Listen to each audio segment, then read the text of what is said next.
All right, we're good. Okay, I will call the meeting of the Green Bay Economic Development Authority to order. We'll have roll call. Sikich is here. Dwayne is excused. Hilgenberg is excused. Borley? Here. Genrick? Here. Vogel? Here. Excellent. Is there a motion to approve the agenda?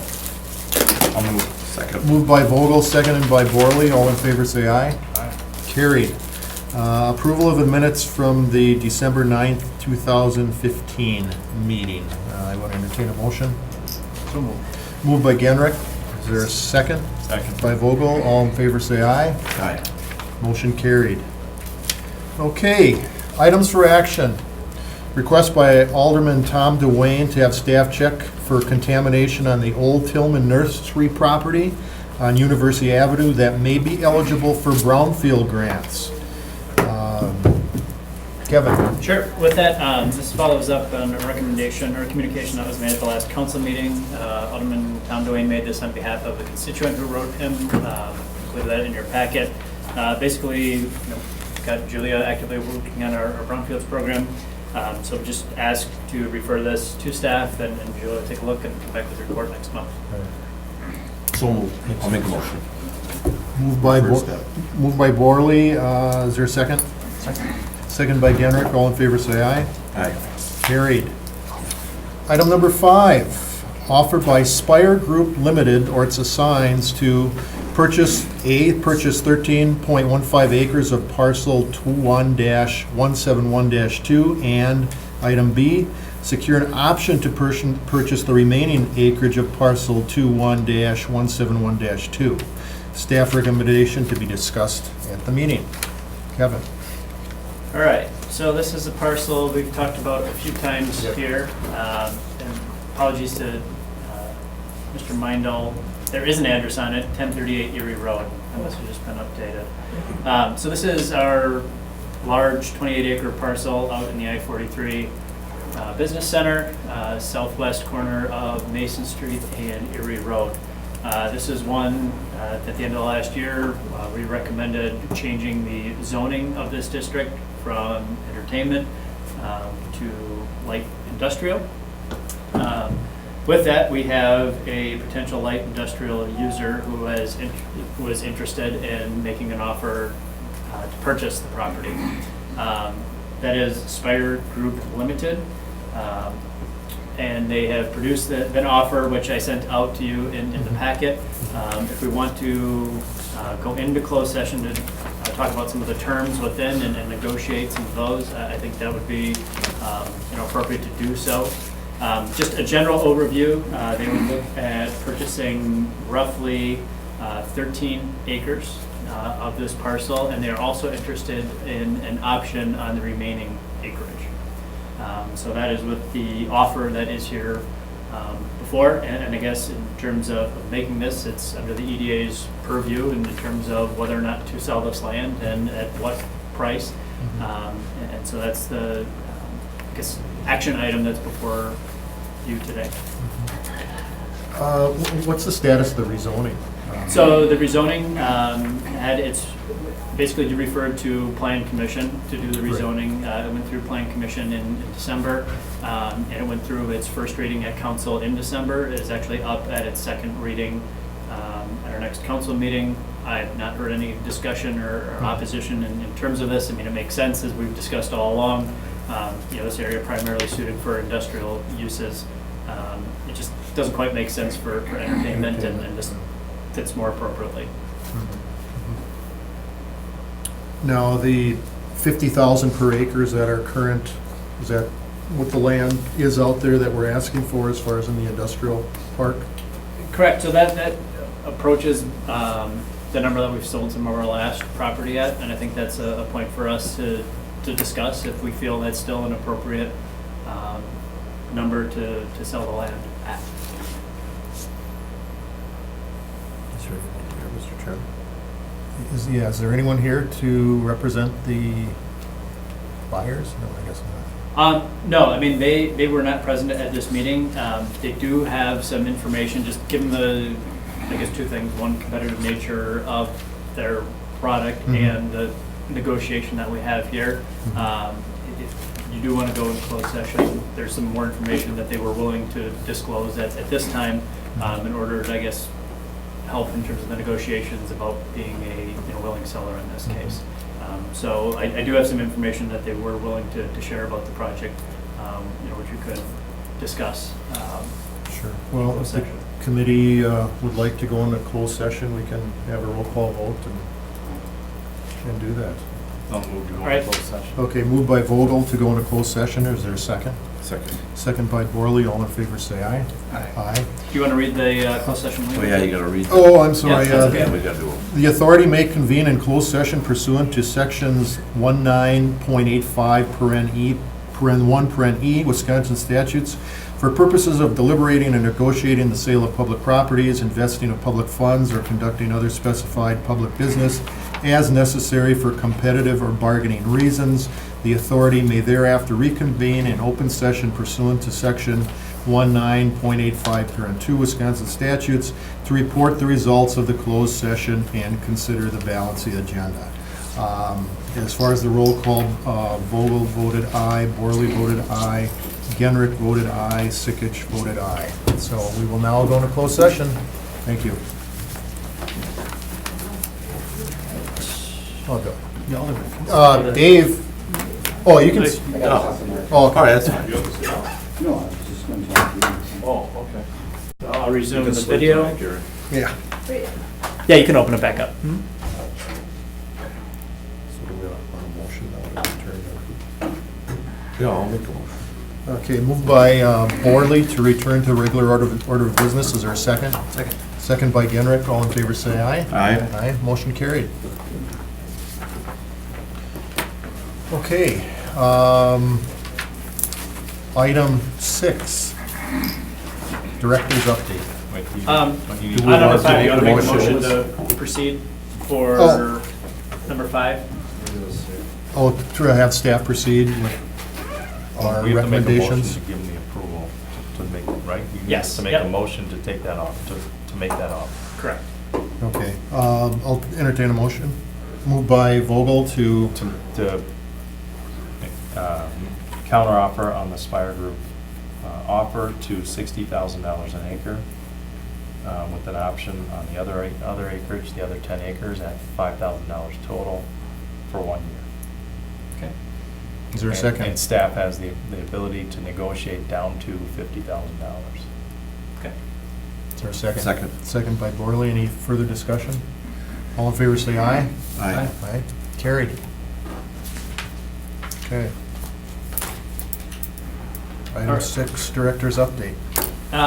Just one item of note, at the end of the year last year, the city, the RDA, did take title to the Larson Green property. We did, basically the note was coming due from the bank, they were ready to collect. And so in that sense, we, being the city, signed the note documents, took title to the property from Broadway Inc., and then executed a development agreement with DDL. In short, they have 6 months to take off a chunk of the property, which will pay us back basically what we owe the bank, and then they have till December 1st of this year to basically purchase the whole property. So we're working with them just to make sure, bringing in some clients to get that project along with the purchase of the land. And we'll be moving on that this year. All right, will they be bringing in preliminary development plans or something as well, or? Most likely at time of purchase, Purchase. when they plan to purchase the land, it most likely will be coming with a project in line with it. They've had some good discussions with a number of interested clients, and just working through the right ones to figure out what's going to be a good fit there, and make sure that's what we're looking for as a city, what they're looking for as developers, Mhm. and basically, again, have till this year to execute on taking over the whole property. Yeah. That's great. I was gonna ask, Kevin, is there any initial talk about TIF, things on that order with that property, or they have 6 months now to, I just rephrase, I just need more clarification on that. As far as- Sure. So the two parts that happened are, one, was the city getting signed the loan documents Right. and thus taking title to the property. The second, in the development agreement, there were some terms outlined in there of basically for projects that there would be cash up front or a TIF grant up front, which for every $1 million of increment that they would guarantee of property value, that they could receive then $100,000 to go towards infrastructure. And then for the project itself, for each project, 50% of the incremental taxes. So that was basically the structure of the Is that the development. pay-go that you were thinking? Correct. Talking about? Yep. And that seems to be something that we've been utilizing as of late, and, you know, I'm intrigued by that, so. Well, it I mean, protects the city in cases of, you know, if they create more increment, they'll get more incentive, but then so will the city in terms of our cut of it. And if they don't create it, they won't get it. How long has that pay-go been in place, so to speak? I mean, is this something that's fairly recent? Because I know in the past, the way TIF, Just the term of pay-go? Yeah. I mean, it's always been around. right? It just in terms of, it's just a different way of using the funds. I mean, I think maybe it came into more popularity when interest rates got pretty flat. I mean, for a while, the government, you know, could borrow significantly more cheaply than the private sector. So for the government to borrow and give that money up front, I mean, there was some savings in interest costs over time for a developer.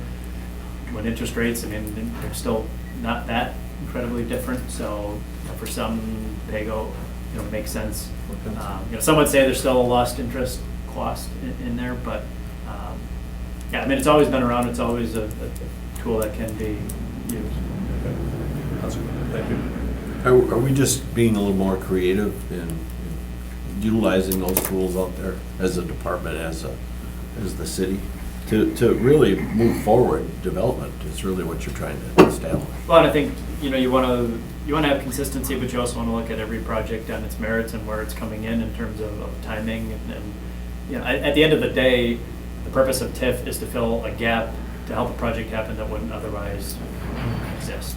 And just in terms of the tools that we've used, I think we just need to look at all options in terms of, you know, I think this council's given some directive and in other cases where, you know, maybe too much has been promised and hasn't been followed up upon, and the city's had to, you know, take a hit on that, and just looking at ways that we can make sure that we're still incentivizing development, but protecting ourselves as well.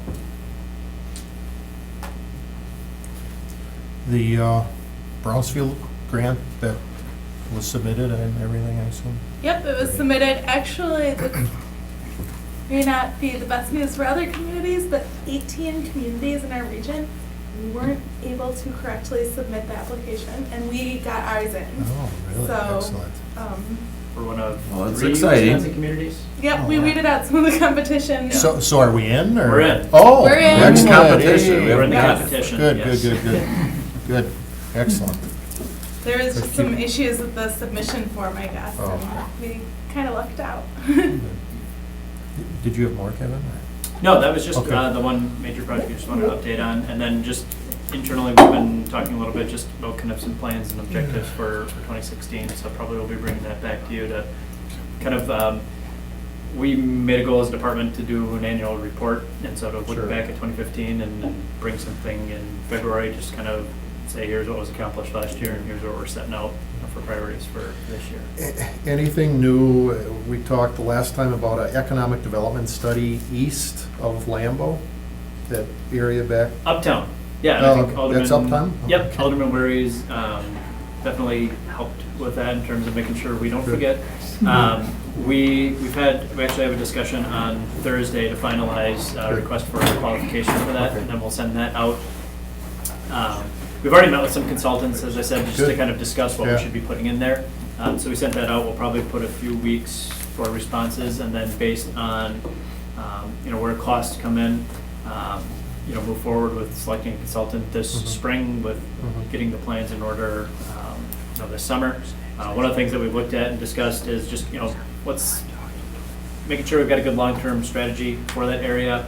And two things specifically, one, like land uses, which ones are appropriate and not appropriate for that area. And then the second is, pedestrian circulation through there. I mean, it's heavy on game days or event Oh, yeah, days, yeah. and not just Lambeau, but like the Yeah. Resch, Yeah, Shopko Hall, yeah. and just making sure we have good circulation through that area. So those are gonna be the two primary points that report focuses. Good.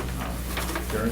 Yeah, one more. Just one more point. Kevin, we have a new planner on board, I know that, and I just, Alderman Scannell and myself got a letter to the effect that Belt Avenue is also going That to is be looked correct. at in the Yep. future. So that's one area I think that will be of great importance to the city as well. So Yeah. we're looking forward to those meetings as well, and I think that that's something that I definitely want to see move forward. Yeah, I think there's been some directive, by the council and other bodies. I mean, I think we had pretty good success on University Avenue in terms of Mhm. a study, a plan to a TIF district, now working on some development Yeah. projects. We'd like to do the same thing Yeah. with Felt Avenue. Good, yeah. Speaking of university, anything new with the proposal there? So we've had some discussions. The biggest thing that we've been working on right now is a traffic impact analysis, but it looks like we are tracking for them to come through Plan Commission and RDA in most likely February, then to go to council in March. Good. And I think Alderman Nenning, one of the things that we've required is another neighborhood meeting, just to go back. I mean, there's been modifications to the plan, so he's been working with the developer and getting that shaped up as well. Is that Does your the area, state- Dave? Yeah, the area south of University is Mhm. mine where the residents are. Actually, if you look at it, where the parking lot would be, it's in Joe Moore's district, and where the store would be is in my district. Okay. The traffic study is really something you read. It's 403 pages. Light read. Light read. It's being reviewed by our traffic engineer as well as the DOT. so- Are they addressing the residents' concerns, you think? Yeah, I think pretty much. Yeah. Anything else? Okay, I'll entertain a motion to adjourn. Moved by Borley, second by Vogel. All in favor, say aye. Aye. Carried. Great, thanks, guys. Thank you. Yeah.